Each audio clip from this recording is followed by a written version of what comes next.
Good morning, all. Welcome to Sew Granny Sew.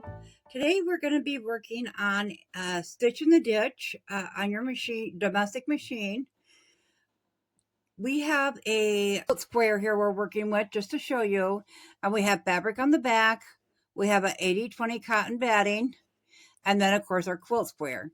So for stitching the ditch, I did this years prior to getting this machine on a Singer Simple, which didn't have any attachments. But I just wanted to do it with this foot to show you can do this with any foot on it. Your bead dogs are up, so any machine will work. I'm going to line up the ditch, which is the area between right here where you stitched at on the quilt square. And I'm going to line that up with this side of my foot, this part of my foot, for the fact that my needle hits right there. So we're just going to go ahead and line that up. So I'm going to follow that line the whole time I'm stitching. So once you have that lined up, you can bring your needle down and make sure you're right in that corner, exactly in that corner when you put that needle down. So from there, we're just going to go ahead, drop our presser foot, make sure threads are pulled out back here. And then we're going to stitch. Take your time, work your fabric out a little bit. You're not really pulling on it, but you're making sure that it's nice and smooth. Sometimes it's easier to remove the pin when doing this, but we're just going to go ahead and stitch along there. You do want to take a couple back stitches. And you may not see this, and that is the whole point of stitching in the ditch.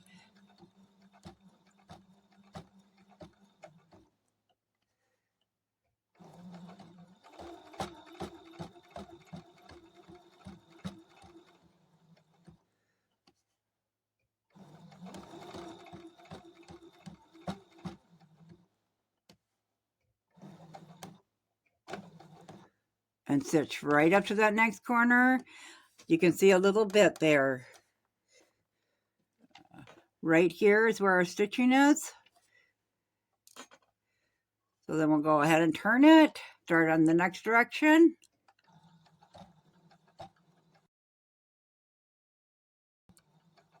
And this is definitely a process that you have to take it nice and slow, or you'll end up out of the ditch.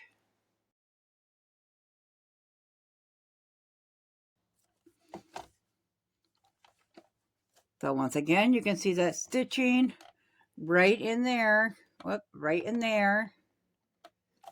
And that is what you want it to be. You want it in between them two different fabrics. So I'm going to go ahead and I'm going to switch over to another foot called the walking foot. And this is an attachment meant for stitching in the ditch, quilting in your quilt.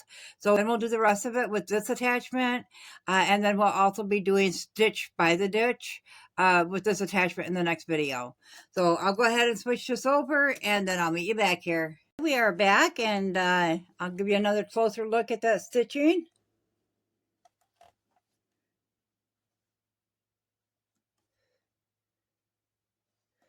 Okay, so we have our walking foot on now right here.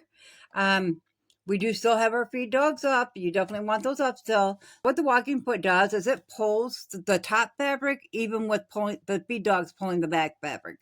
So it does come in handy for the stitch in the ditch and other stitches you might do with it. Make sure we got that in place.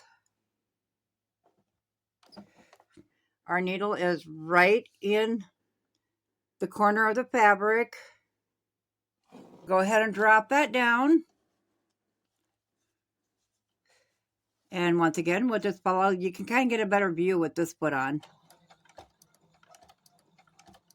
And we'll just follow the edge of that fabric again.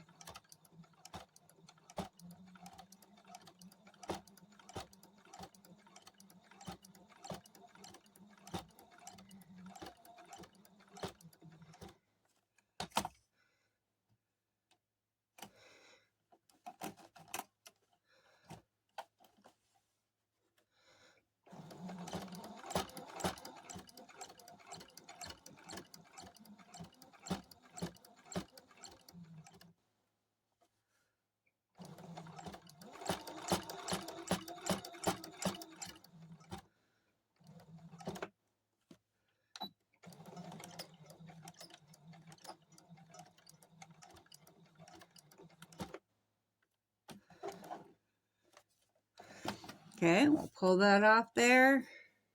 So we do have our block completed with stitch in the ditch.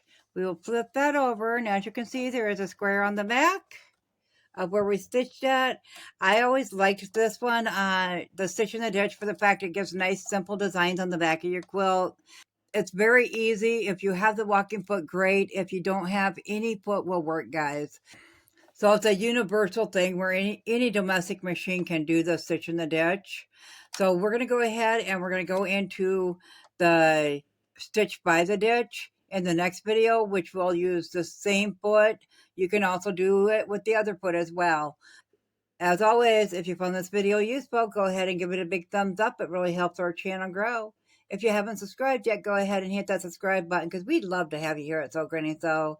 Thanks all. Have a good day. Bye.